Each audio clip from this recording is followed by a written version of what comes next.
தேர்தல் களம் வந்து அக்கினி வெயிலை விட பரபரப்பாக இருக்கு. ஆனால் ஒரு மக்களால் இன்னொரு முடிவுக்கு வர முடியாத, மக்களுடைய மனநிலையை புரிஞ்சிக்க முடியாத ஒரு நிலை இன்னும் தொடர்றது மாதிரி தான் தெரியுது. நீங்கள் எப்படி பார்க்குறீங்க? விஜய் வாங்குகிற வாக்குகள் காரணமாக திமுக சில பல இடங்களில் தோற்கும், அதிமுக சில பல இடங்களில் தோற்கும். அதிமுக தோற்கிற இடங்களில் விஜய் வாங்குகிற அந்த வாக்கு வித்தியாசம் அதனுடைய தோல்விக்கு காரணமாக இருக்கும். இதே நிலைதான் திமுகவுக்கும் பொருந்தும். இதுதான் என் பார்வை. அதாவது விஜய் வந்து கிங் மேக்கராக இருப்பார் இந்த தேர்தலில். நீங்கள் ஊடக விவாதங்களில் சில நேரங்களில் அரசியல் விமர்சகர்கள், பத்திரிகையாளர்கள் என்று சில பேர் வந்து உட்காருகிறார்கள். அவர்கள் எல்லாம் எந்த பத்திரிகையில எப்போது வேலை பார்த்தார்கள் என்றே தெரியவில்லை. அவர்களை திரும்ப திரும்ப அழைக்கிறார்கள் அல்லது ஒரு நெரேட்டிவை செட் பண்ணுகிறார்கள். இதெல்லாம் வெளியிலிருந்து தான் நடக்கிறது. நான் எந்த நிறுவனத்தின் பெயரையும் நான் சொல்லலை. நான் தான் ஆளுங்கட்சியின் குற்றம் சாட்டுகிறேன். ஆளுங்கட்சியினுடைய கரங்கள் அதன் பின்னால் இருக்கின்றன என்று நான் சத்தியிக்கிறேன். அந்த மேடையில் திருமதி பிரேமலதா பேசி சொதப்பி திமுக ஓட்டு போடாத அப்படி பண்ணிட்டாங்க. அதாவது தமிழ்நாட்டில் எல்லாம் சொல்ல முடியும், திரும்ப திரும்ப இந்த ஆட்சி மேலே பெண்களுக்கு பாதுகாப்பு இல்லை, போதைப் பொருள் அதிகரித்திருக்கிறது, இதை தவிர வேற என்ன இருக்கு அப்படின்னா இது இருக்குன்னு அர்த்தம். இதுதானே சொல்ல முடியும். நம்ம அண்ணன் மேலே அண்ணன்கிட்ட சொல்கிறேன், இதெல்லாம் குறைச்சிருங்கன்னு சொல்கிறேன். முதலமைச்சர் மேடையில் வச்சுக்கிட்டே எப்படி சொல்கிறாங்க, சொல்லிட்டாங்கன்னு அப்படின்னா சொன்னாங்கன்னா என்ன அர்த்தம்? இது இருக்கு என்று ஒரு பெண் தலைவரான பிரேமலதா ஒப்புதல் வாக்குமூலம் கொடுத்ததாகத்தான் அர்த்தம். தமிழ்நாடு முழுக்க ஒரே ஒரு குற்றச்சாட்டு தான் அண்ணன் மேல இருக்கு. அதுவும் இந்த பெண்கள் கூட்டத்தில் நான் சொல்றேன், எங்க பார்த்தாலும் பாலியல் வன்கொடுமை, போதை கலாச்சாரம் இருக்கு. இதை தவிர வேற என்ன சொல்ல முடியும்? வேற ஒன்றும் சொல்ல முடியாது இந்த ஆட்சியின் மேல. எது இந்த தேர்தலில் முக்கிய பிரச்சனையாக மக்கள் முன் கொண்டு செல்லப்பட வேண்டுமோ அல்லது மக்கள் பார்க்கிறார்களோ அதை பிரேமலதா நினைவுபடுத்துகிறார். கூட்டணிக்குள் இருந்து கொண்டே. ஆகவே நீங்கள் சொல்லுவது போல அந்த கூட்டணி பழைய மாதிரி இல்லை, முன்ன மாதிரி இல்லை. அது காரணம் என்னன்னா கசப்புகளுடன் உறவான கூட்டணி, மனக்கசப்புகளுடன். இந்த முறைதான் திமுக கூட்டணி உருவாவதில் மிக தாமதம் ஏற்பட்டது. சீட்டை பேசி முடிக்கிறதுக்குள்ள தாவு தீர்ந்து போச்சு, அப்படிதான் சொல்லணும். மணல் கொள்ளை எவ்வளவு ஊழல், எவ்வளவு 1000 கோடி ஊழல், நகராட்சி நிர்வாகத்துறையில் எவ்வளவு 1000 கோடி ஊழல், எவ்வளவு அப்படின்னு நேரடி குற்றச்சாட்டு சம்பந்தப்பட்ட மந்திரிகள் மேல தேர்தல் கமிஷன்ல புகார் கொடுக்கலாம், வழக்கு போடலாம். போட முடியுமா உங்களால? ஏன்னா எவிடன்ஸ் அவங்க கையில் இருக்கு. கம்பேரிட்டிவ்லி டிஎம்கே கேம்பெயின் எஃபெக்டிவா, ஏடிஎம்கே கேம்பெயின் எஃபெக்டிவா என்று கேட்டால் ஏடிஎம்கே கேம்பெயின் தான் எஃபெக்டிவ். ஓங்கி அடிப்பது போல பேசுகிறார்கள். திமுக அப்படி பேசாமல், அதாவது என்ன சொல்லுகிறது, திரும்ப திரும்ப கீரல் விழுந்த கிராமபோன் ரெக்கார்டு மாதிரி மத்திய அரசு ஒன்றும் செய்யல. டெல்லிக்கும் தமிழ்நாட்டுக்கும் தேர்தல் இது வந்து புளித்து போய்விட்டது. முதலமைச்சருடைய இந்த அந்த பேச்சு இருக்கிறது, அபத்தமான பேச்சு.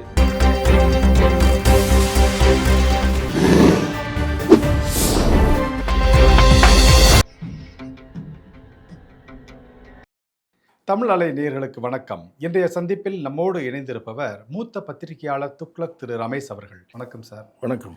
இன்னும் 2-3 தினங்கள் மட்டும்தான் இருக்கு தேர்தலுக்கு. தேர்தல் களம் வந்து அக்கினி வெயிலை விட பரபரப்பாக இருக்கு. ஆனால் ஒரு மக்களால் இன்னொரு முடிவுக்கு வர முடியாத, மக்களுடைய மனநிலையை புரிஞ்சிக்க முடியாத ஒரு நிலை இன்னும் தொடர்றது மாதிரி தான் தெரியுது. நீங்கள் எப்படி பார்க்குறீங்க? 2-3 தினங்களாக வெளிவந்து கொண்டிருக்கிற கருத்து கணிப்புகள் நம்மை மிகவும் குழப்புகின்றன.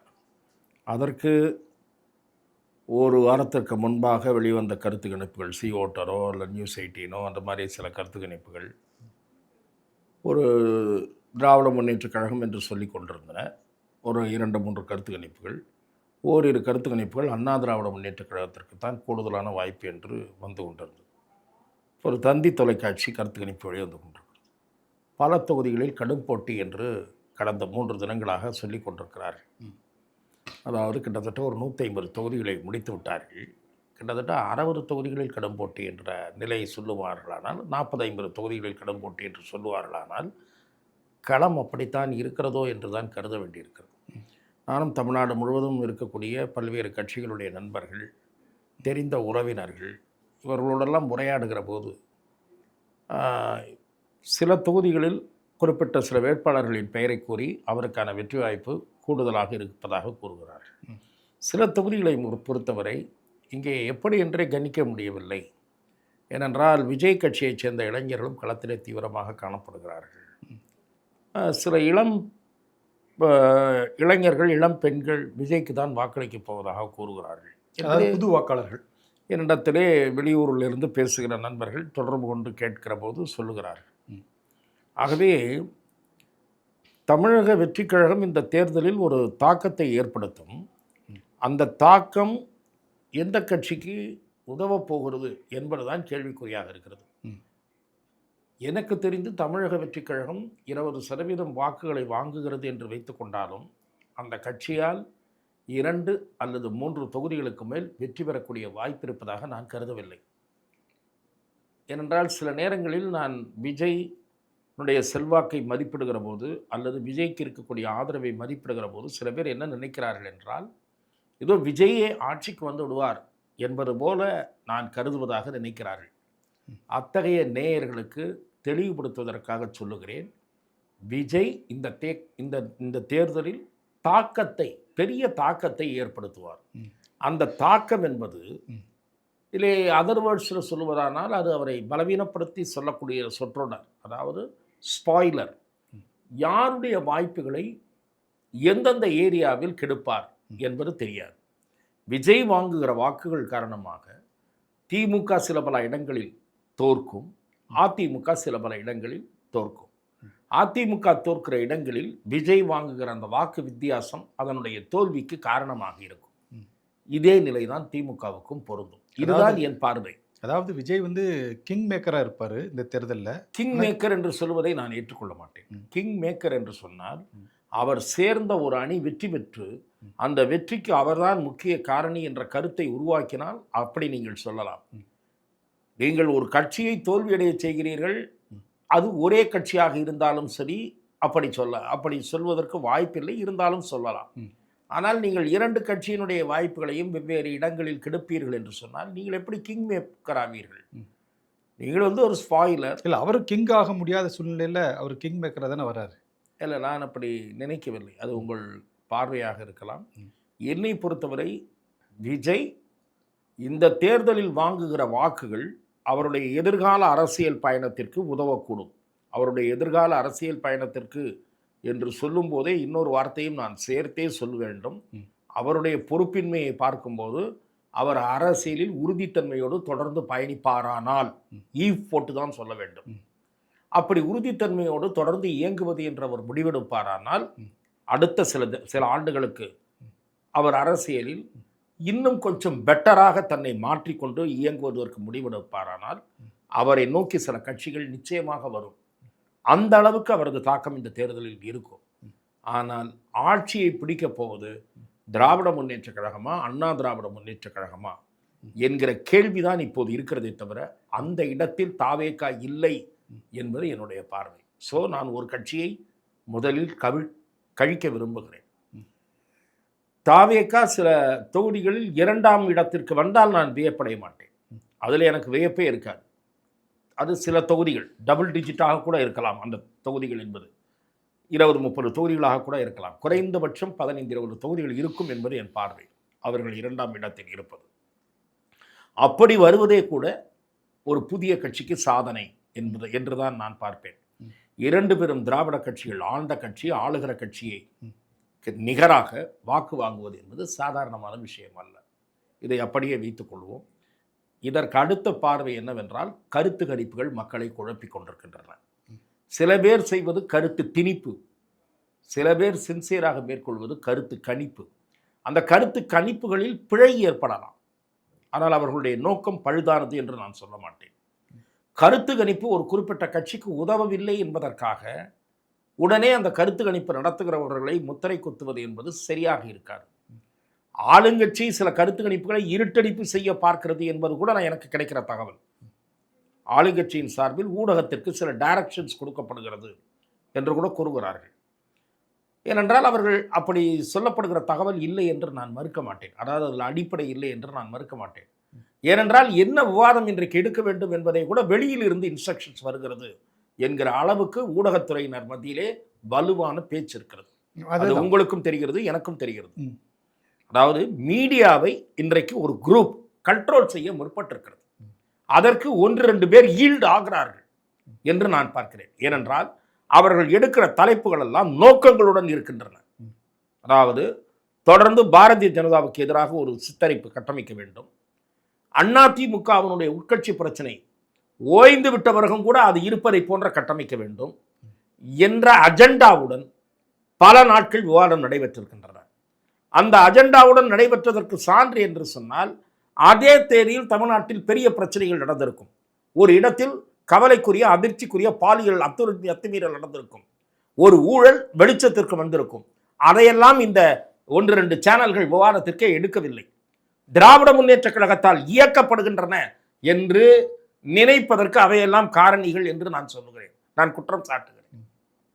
எதற்காக சொல்கிறேன் என்றால், எப்படி சினிமா துறையை கண்ட்ரோலில் எடுத்தார்களோ அதை போல இந்த தேர்தலின் நேரத்திற்கு முன்பாகவே மீடியாவையும் கண்ட்ரோல் எடுக்கக்கூடிய சூழல், அதற்கான அறிகுறிகள் தென்பட்டன. இது கவலைக்குரிய வகையில் நடைபெற்றிருக்கிறது. இது ஊடகத்துறைக்கு ஒரு இழுக்கு என்று நான் பார்க்கிறேன். குறிப்பாக பெண் நிறுவனத்தின் மீது எதிர்க்கட்சி தலைவரும் சரி, மற்ற எல்லா ஆப்போசிஷனில் இருக்கக்கூடிய பார்ட்டிஸ் எல்லாமே இந்த பெண் நிறுவனத்தின் மீது மிகுந்த குற்றச்சாட்டுகளை சொல்லி வராங்களே. இவங்கெல்லாம் வந்து பத்திரிகையாளர்களையும் பத்திரிகை நிறுவனங்களையும் வந்து விலைக்கு வாங்கி விட்டார்கள் அப்படிங்கிற. நீங்கள் ஊடக விவாதங்களில் சில நேரங்களில் அரசியல் விமர்சகர்கள், பத்திரிகையாளர்கள் என்று சில பேர் வந்து உட்காருகிறார்கள். அவர்களெல்லாம் எந்த பத்திரிகையிலே எப்போது வேலை பார்த்தார்கள் என்றே தெரியவில்லை. அவர்களை திரும்ப திரும்ப அழைக்கிறார்கள் அல்லது ஒரு நெரேட்டிவை செட் பண்ணுகிறார்கள். இதெல்லாம் வெளியிலிருந்து தான் நடக்கிறது. நான் எந்த நிறுவனத்தின் பெயரையும் நான் சொல்லலை. நான் தான் ஆளுங்கட்சியின் குற்றம் சாட்டுகிறேன். ஆளுங்கட்சியினுடைய கரங்கள் அதன் பின்னால் இருக்கின்றன என்று நான் சந்தேகிக்கிறேன். அதனால் தான் சொல்லுகிறேன், அது ஊடக அறம் அல்ல. அந்த ஊடக அறத்திற்கு ஏற்பட்ட இழுக்கு, அதற்கு சிலர் விலை போய் துணை போய் இருக்கிறார்கள் என்றுதான் நான் பார்க்கிறேன். ஆகவே தான் நான் சொல்லுகிறேன், கருத்து திணிப்புகள் நடைபெற்றிருக்கின்றன. நாம் தான் எச்சரிக்கையாக இருக்க வேண்டும்.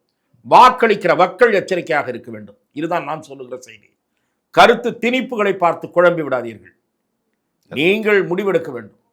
இந்த ஆட்சி தொடர வேண்டுமா, அல்லது இந்த ஆட்சி நம்பகத்தன்மையோடு இயங்கி இருக்கிறதா, அல்லது இன்னொரு தரப்பில் ஆட்சி அமைக்கக்கூடிய உரிமை கோருகிறவர்கள் நம்பகத்தன்மையோடு செயல்பட்டிருக்கிறார்களா என்ற நடுநிலையோடு நின்று சிந்திக்க வேண்டுமே தவிர, இவர் எவ்வளவு வாங்குவாருன்னு சொல்கிறாங்களே, அது 120 வந்துடுன்றாங்களே, இது 100. இப்போ எனக்கு பார்த்தீங்கன்னா,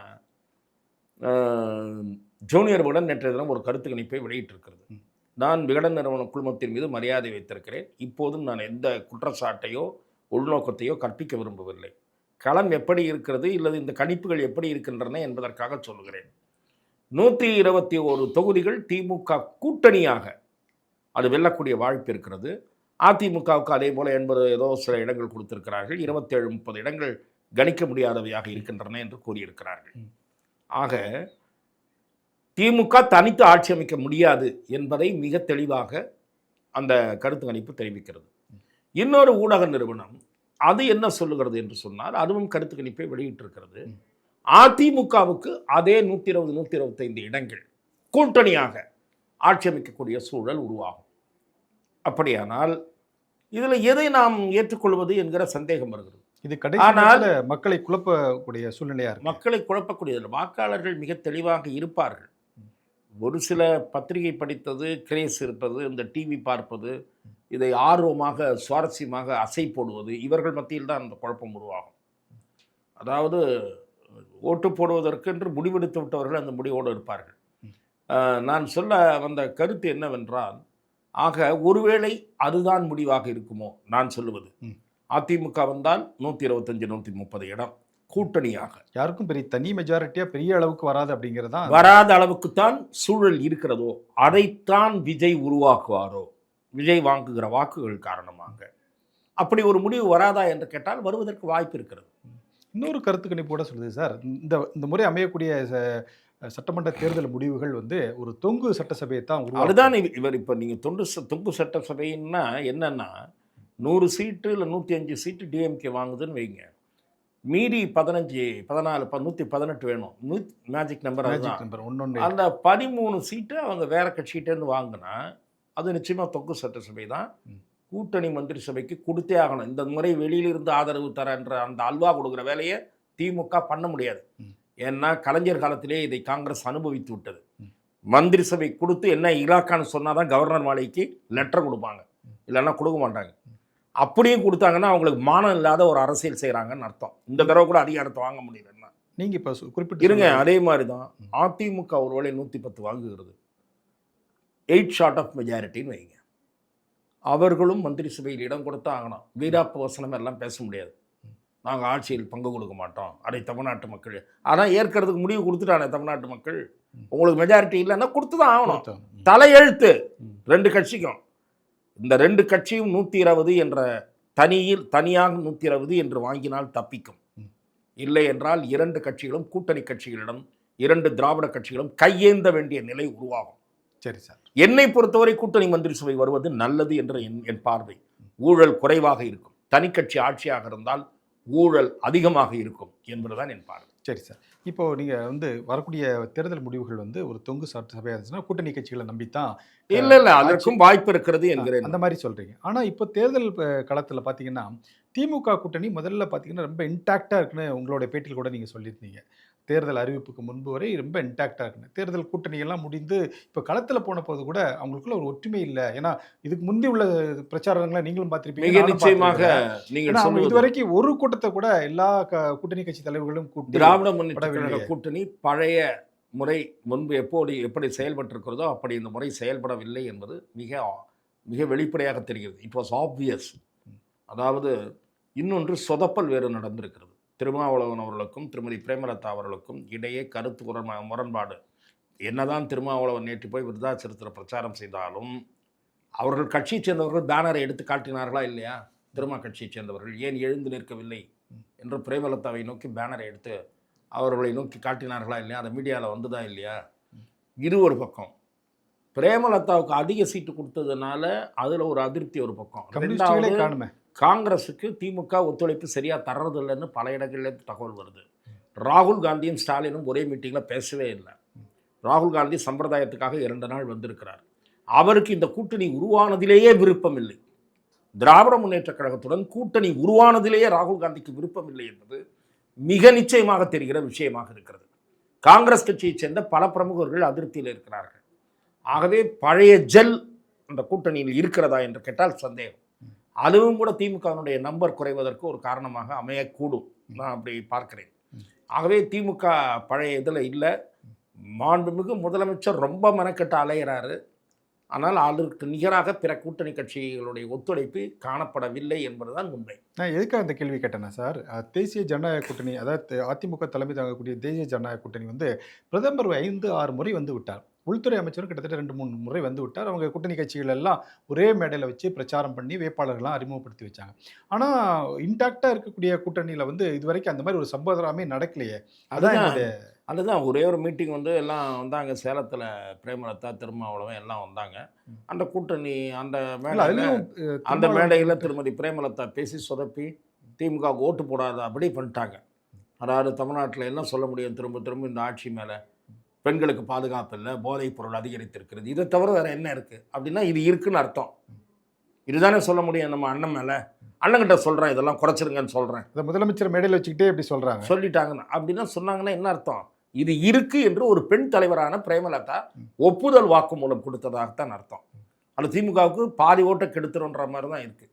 திமுகவுக்கு விழற ஓட்டில் ஒரு பகுதி நிச்சயமாக பிரேமலதா பேச்சு காரணமாகவே விழாது. ஏனென்றால் நினைவுபடுத்துகிறார், எது இந்த தேர்தலில் முக்கிய பிரச்சனையாக மக்கள் முன் கொண்டு செல்லப்பட வேண்டுமோ அல்லது மக்கள் பார்க்கிறார்களோ அதை பிரேமலதா நினைவுபடுத்துகிறார். கூட்டணிக்குள் இருந்து கொண்டே. ஆகவே நீங்கள் சொல்லுவது போல அந்த கூட்டணி பழைய மாதிரி இல்லை, முன்ன மாதிரி இல்லை. அது காரணம் என்னன்னா கசப்புகளுடன் உறவான கூட்டணி, மனக்கசப்புகளுடன். இந்த முறைதான் திமுக கூட்டணி உருவாவதில் மிக தாமதம் ஏற்பட்டது. சீட்டை பேசி முடிக்கிறதுக்குள்ள தாவு தீந்து போச்சு, அப்படிதான் சொல்லணும்.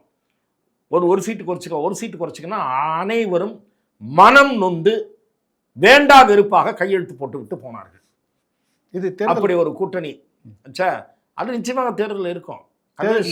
கம்யூனிஸ்டுகள் தான் கைவிடப்பட்ட மாதிரி இருக்காங்கன்னு சொல்றாங்க. களத்திலிருந்து வர்ற தகவல் கம்யூனிஸ்ட் வேட்பாளர்கள் கைவிடப்பட்டவர்கள் போல அல்லது நாட்டிலிருந்து வெளியேறி இன்னொரு நாட்டிற்கு பஞ்சம் பிழைக்க போன அகதிகளைப் போல கம்யூனிஸ்ட் வேட்பாளர்கள் களத்தில் தவிப்பதாக அங்கிருந்து வருகிற செய்திகள் கூறுகின்றன.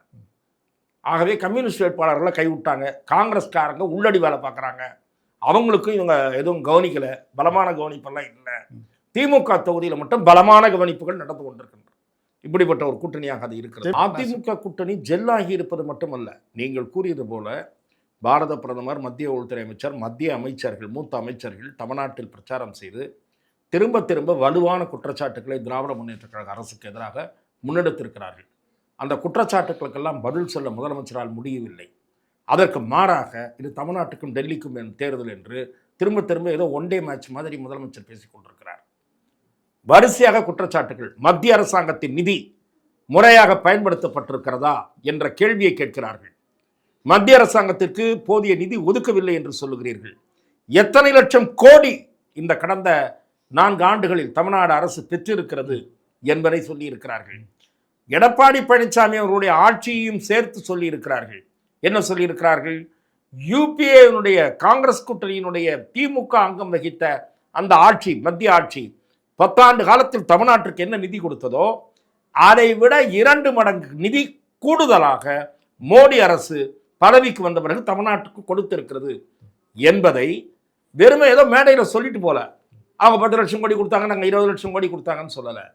ஜல்ஜீவன் திட்டத்துக்கு இவ்வளோ, முத்ராவுக்கு இவ்வளோ, பிரைம் மினிஸ்டர் ஹவுசிங் ஸ்கீமுக்கு இவ்வளோ, தேசிய நெடுஞ்சாலைகளுக்கு இவ்வளோ, ரயில்வே திட்டங்களுக்கு இவ்வளோ, இப்படி துறை வாரியாக எவ்வளவு 1000 கோடி, எவ்வளவு லட்சம் கோடி தமிழ்நாட்டுக்கு கொடுக்கப்பட்டிருக்கிறது என்று பட்டியலிட்டிருக்கார். பிரதமர், மத்திய உள்துறை அமைச்சர், மத்திய நிதி அமைச்சர், மத்திய இணையமைச்சர், வர்த்தகத்துறை அமைச்சர் அத்தனை பேரும் சொல்லியிருக்காங்க. இதற்கு மேடையில பதில் சொல்ல திராவிட முன்னேற்ற கழகத்திற்கு திராணி இல்லை. அதற்கு மாறாக திரும்ப திரும்ப ஒரு பொய்யை திரும்ப திரும்ப கூறினால் அது உண்மையாக மாறிவிடும் என்ற கோயஃபல்ஸ் தத்துவத்தை திமுக நம்புகிறது. அதன் காரணமாக இதற்கு இன்று வரை பதில் சொல்லவில்லை. இவ்வளவு கொடுத்தோம் என்று சொல்லுகிறார்களே, யூபிஐ விட அதிகம் கொடுத்தோம் என்று சொல்லுகிறார்களே, அது உண்மை அல்ல, இவ்வளவுதான் கொடுத்தார்கள் என்று நிதியமைச்சர் குறைந்தபட்சம் அவராவது சொல்ல வேண்டியது தானே, துணை முதலமைச்சர் சொல்ல வேண்டியது தானே. போட்டோ எடுத்து காட்டுறதுதான் துணை முதலமைச்சர் வேலையா? அதுக்கு தான் எடப்பாடி போட்டு கீழ்ச்சிட்டார். அவரை பால்டாயில் கதையெல்லாம் சொல்லி போட்டு தாக்கியிருக்காரு. இதுதான் வேலையா? இதுதான் இதுவா? ஆகவே மத்திய அரசுக்கு எதிராக திமுகவால் வலுவான குற்றச்சாட்டுக்களை முன்வைக்க முடியவில்லை. ஆனால் திமுகவுக்கு எதிராக பிஜேபி கடுமையான குற்றச்சாட்டுக்களை வைத்திருக்கிறது. என்ன குற்றச்சாட்டு? மதுபானத்துறையிலே, கொள்கையிலே எவ்வளவு ஊழல் இந்த ஆட்சியில நடைபெற்றிருக்கிறது. நான் கேட்கிறேன், தைரியம் இருந்தா கேஸ் போடுங்களேன் மத்திய அமைச்சர் மேல. மணல் கொள்ளை எவ்வளவு ஊழல், எவ்வளவு 1000 கோடி ஊழல், நகராட்சி நிர்வாகத்துறையில எவ்வளவு 1000 கோடி ஊழல், எவ்வளவு அப்படின்னு நேரடி குற்றச்சாட்டு சம்பந்தப்பட்ட மந்திரிகள் மீது, சம்பந்தப்பட்ட மந்திரிகள் மேல தேர்தல் கமிஷன்ல புகார் கொடுக்கலாம், வழக்கு போடலாம். போட முடியுமா உங்களால? ஏன்னா எவிடன்ஸ் அவங்க கையில் இருக்கு. கோர்ட்ல வழக்கு இருக்கு, டாஸ்மாக் வழக்கு. நேரு மேல கொடுத்தது லஞ்ச ஒழிப்புத்துறை டிஜிபி கிட்ட இருக்கு. அனுமதி கொடுக்காம வச்சிட்டு இருக்கிற விவகாரம் கோர்ட்ல கண்டனத்துக்கு ஆளாயிருக்கீங்க. ஆகவே அவர்கள் கூறியதெல்லாம், மத்திய அமைச்சர்கள் கூறியதெல்லாம் அசைக்க முடியாத ஆதாரங்களுடன் கூடிய ஊழல் குற்றச்சாட்டு. அதே போல பாரதிய ஜனதா கட்சியினுடைய முன்னாள் மாநில தலைவர் அண்ணாமலை இறங்கி ஆட்டம் ஆரம்பித்த பிறகு, அதுவும் நீங்க கவனிக்கணும். நீங்க என்ன சொன்னீங்க? அண்ணாமலைக்கு என்ன ஒன்றும் தரல, அதனால அவர் வருவாரான்றது சந்தேகம், அண்ணாமலை ஆதரவாளர்கள் வருவாங்களான்னு சந்தேகம். நானும் கூட அவருக்கு பொறுப்பு தருவாங்களா, அவர் வருவாரான்னு கேட்டுட்டு இருந்தேன். ஆனால் அவர் தீவிர பிரச்சாரம் மேற்கொள்றார். அண்ணா திராவிட முன்னேற்ற கழக பொதுச் செயலாளருக்கு நிகராக மிக தீவிரமாக களத்தில் பம்பரமாக சுழன்று வருகிறார். ஒரு நாளைக்கு 6-7 கூட்டங்கள் பேசுகிறார். அவருக்கு மக்கள் திரண்டு வருகிறார்கள். அவருடைய பிரச்சாரமும் ஒரு தாக்கத்தை இந்த தேர்தல் களத்தில் ஏற்படுத்தி இருக்கிறது. ஆகவே நீங்கள் கேட்டது போல, நீங்கள் கேட்ட கேள்விக்கு என்னுடைய விடை என்ன என்றால், கம்பேரிட்டிவ்லி டிஎம்கே கேம்பெயின் எஃபெக்டிவா, ஏடிஎம்கே கேம்பெயின் எஃபெக்டிவா என்று கேட்டால் ஏடிஎம்கே கேம்பெயின் தான் எஃபெக்டிவ். ஓங்கி அடிப்பது போல பேசுகிறார்கள். திமுக அப்படி பேசாமல், அதாவது என்ன சொல்லுகிறது, திரும்ப திரும்ப கீரல் விழுந்த கிராமபோன் ரெக்கார்டு மாதிரி மத்திய அரசு ஒன்றும் செய்யல. டெல்லிக்கும் தமிழ்நாட்டுக்கும் தேர்தல், இது புளித்து போய்விட்டது. முதலமைச்சருடைய இந்த அந்த பேச்சு இருக்கிறது, அபத்தமான பேச்சு. இது கீரல் விழுந்த கிராமபோன் ரெக்கார்டு மாதிரி இருக்கிறது என்றுதான் பார்க்க வேண்டியிருக்கிறது. சார், கடந்த 2 தினங்களுக்கு முன்பு கூட முதலமைச்சர் டெல்லியை தமிழ்நாடு வென்றது அப்படின்னு சொல்லி பட்டாசு வெடிச்சு ஸ்வீட்லாம் கொடுத்து கொண்டாடினாங்களே. மகளிர் மசோதாவையும் தொகுதி மறுவரை மசோதாவை தமிழ்நாடு மட்டும் அல்ல, தமிழ்நாடு அகில இந்திய அளவில், அதான் நான் சொல்றேன், அகில இந்திய அளவில் எல்லா மாநிலங்களுக்கும் யூனிஃபார்மாக 50% சீட் இன்க்ரீஸ் ஆகும். மகளிர் இடஒதுக்கீடு மசோதா 33% நிறைவேற்றணும். இது நீண்ட காலமாக காங்கிரஸ் வாய்ப்பேச்சாகவே சொல்லிக் கொண்டிருந்தது. திமுகவோ இல்லை பஞ்சாயத்து ராஜில் இங்கே வந்திருக்கு. நான் சொல்வது டெல்லியில் பார்லிமெண்ட்டு, அசம்பிளி எல்லாம் கட்டாயமாயிடும். இப்போ நீங்கள் பெண்களுக்கு வந்து சீட்டு கேட்டால் உள்ளாட்சியில் மட்டும் இப்போ 10-15 சீட்டு கொடுப்பாங்க, அதுக்கு மேலே கொடுக்க மாட்டாங்க. செல்வி ஜெயலலிதா அவர்கள் இருந்தபோது ஒரு 25-30 பெண்களை, சட்டமன்றத்தில் 25 பெண்கள் 30 பெண்கள் இடம்பெறுவதற்கு வழிவகுத்தார். அவர் இருந்தப்போ செஞ்சார். இவங்க ஒவ்வொரு தடவையும் சொல்லிட்டு இருக்காங்க. நான் கேட்குறேன், பார்லிமெண்ட் அசம்பிளிக்கு இது பில்லு கட்டாயமாயிருக்கா? இல்லை. ஆக்குவதற்கு ஒரு மசோதா, புரட்சிகரமான மசோதா நாடாளுமன்றத்தில் கொண்டு வரப்படுகிறது. தொகுதி மறுவரையை காரணமாக காட்டி அந்த மசோதாவும் வரவிடாமல் செய்து விட்டார்கள். பெண்களுக்கு பிரதிநிதித்துவம் கிடைப்பதை தடுத்து விட்டார்கள் என்ற பிரதமர் மோடியின் விமர்சனம் நியாயமான விமர்சனம். தொகுதி மறுவரையை பற்றி இவர்கள் செய்தது பித்தலாட்டமான பிரச்சாரம். என்னன்னு, தமிழ்நாட்டுக்கு நிதி குறைஞ்சிரும், அது குறைஞ்சிரும், இது குறைஞ்சிரும். இதே இந்த பூச்சாண்டி வேலையை இன்னும் திரு ஸ்டாலின் அவர்கள் எத்தனை நாள் செய்ய போறாருன்னு எனக்கு ஒன்றும் புரியல. ஆட்சியே நடத்தாம மத்திய அரசு குறை சொல்றது, தேர்தல் நேரத்திலையும் மத்திய அரசு குறை சொல்றது, நாடாளுமன்ற தேர்தல் பிரச்சாரம் மாதிரி சட்டமன்ற தேர்தல் பிரச்சாரத்தை நடத்துறது, இதை தான் செய்கிறாங்க. இதை வந்து என்ன பண்ணுறாங்க, அது 3/2 மெஜாரிட்டி அவங்களுக்கு கிடைக்கல. இந்த 33% ரிசர்வேஷனை எல்லாரும் ஆதரிப்பாங்கன்னு நினச்சாங்க. அதையும் இவங்க எதிர்த்துட்டாங்க. எதிர்த்ததுனால மசோதா தோற்று போச்சு. உடனே வெற்றி வெற்றி. என்ன வெற்றி? பெரிய வெற்றி என்ன வெற்றி கண்டீங்கன்னு நான் கேட்குறேன். ஒரு வெற்றியும் இல்லை. இன்னும் அதனால் மோடி சர்க்கார் கீழே இறங்கி போச்சா? 2029 வரை அவர்தான் பிரதமர். அதற்கு பிறகும் எதிர்க்கட்சியில் எந்த வலிமையான வேட்பாளரும் காணப்படுறார். ஆகவே நீங்கள் புலம்பிக் கொண்டே இருக்க வேண்டியதுதான் மோடியை பார்த்து.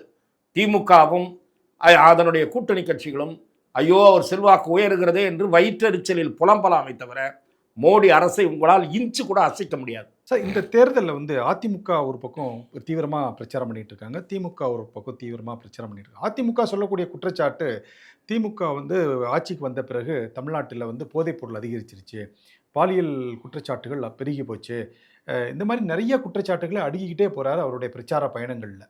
ஆனால் திமுக சொல்லக்கூடிய ஒரு பெரிய இதுக்கெல்லாம் பதில் சொல்லாமல் அவங்க சொல்லக்கூடிய விஷயங்கள் வந்து தமிழ்நாட்டுக்கும் டெல்லிக்கும் தான் போட்டி, பாஜக வந்து அதிமுக வழியாக உள்ளே வந்துடுவாங்க, அதெல்லாம் தடுக்கிறதுக்கு தான் திமுக இருக்குன்னு இந்த மாதிரி வேற ஒரு நெரேட்டிவ் செட் பண்ணுறாங்களே, என்ன எப்படி பார்க்குறீங்க சார்?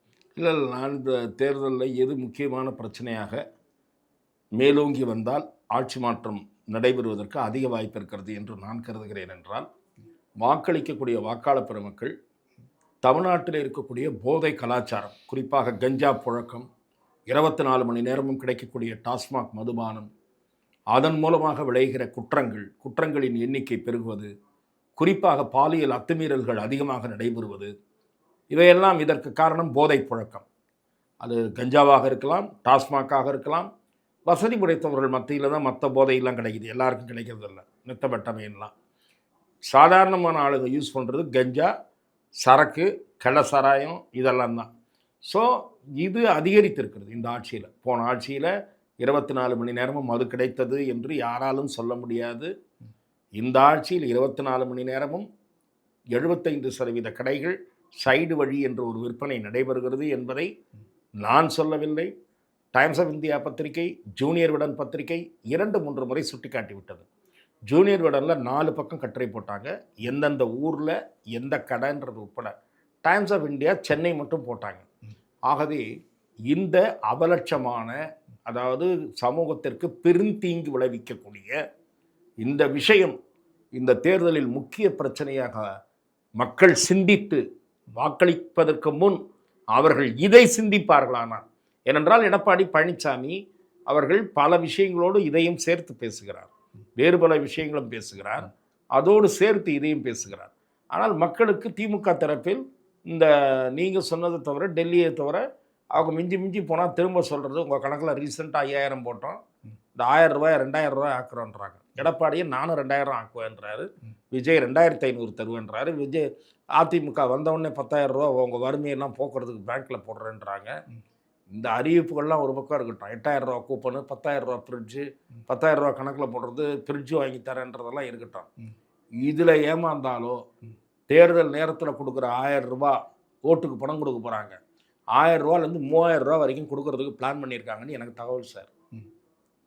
எங்கெங்கெல்லாம் டவுட்டு, கை கழுவுன கேஸு திமுக, அதாவது அவ்வளோதான் டாக்டர்லாம் கை விரிச்சிட்டாங்கன்ற மாதிரி எந்தெந்த வேட்பாளர்லாம் ஆயிட்டாங்களோன்னா உயிருக்கு சொல்லலை, தேராது இந்த தொகுதி அப்படின்னு எங்கள் கை கழுவுன கேஸ் தொகுதிகள் எல்லாம் 3000 ரூபா வரைக்கும் கூட கொடுக்கலாம். மற்ற தொகுதியில் ஸ்ட்ராங்கான தொகுதியில் ஒரு 1000 ரூபா கொடுத்துட்டு விட்டுறலாம். பணப்பட்டுவாடா போயாச்சுன்றாங்க சில தொகுதிகளுக்கு. இதெல்லாம் வந்து நடக்கலாம். இந்த பணப்பட்டுவாடாவையும் வங்கியில் ஏற்கனவே போட்ட 5000 ரூபாயை நினச்சி நீங்கள் ஓட்டு போட்டிங்கன்னா ஊழல் பல மடங்கு அதிகரிக்கும். வந்த உடனே அடிக்க ஆரம்பிச்சிடும் லூட்டு.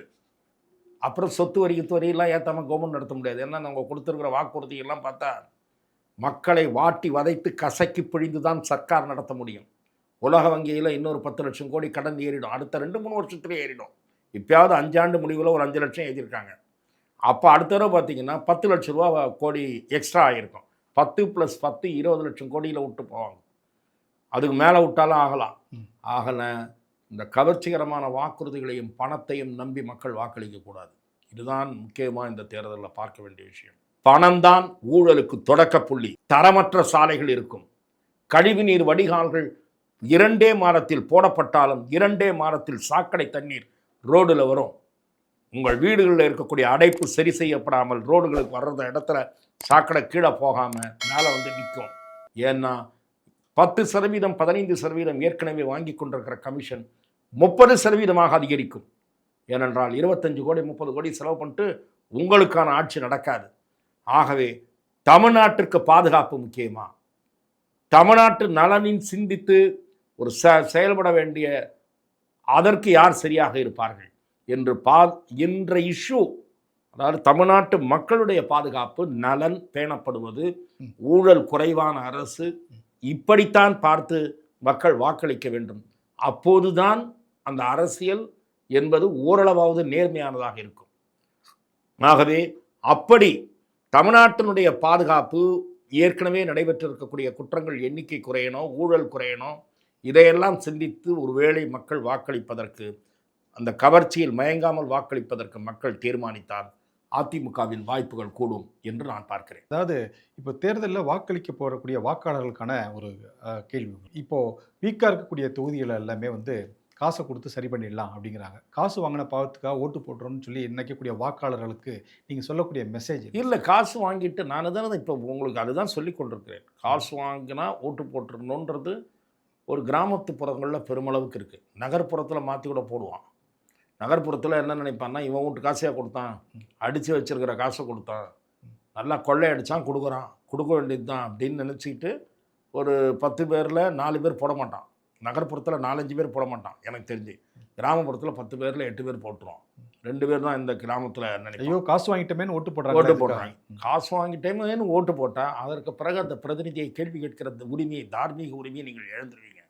உங்கள் ஊரில் வந்து எட்டி பார்க்கல, மழைக்கு வரல, ரோடு சரியா இல்லை, உங்கள் ஊரில் பஸ்ஸு நிற்கலை, பஸ்ஸு கேட்டோம் இன்னும் விடலை, ஸ்கூல் இடிஞ்சு போகிற மாதிரி இருக்குது கட்டி தரணும்னு கேட்டோம் செய்யலை, இப்படி கோரிக்கைகளை தேர்தலுக்கு பிறகு கேட்கக்கூடிய உரிமையை இழந்து விடுவீர்கள் காசுக்கு ஓட்டு போட்டிங்கன்னா.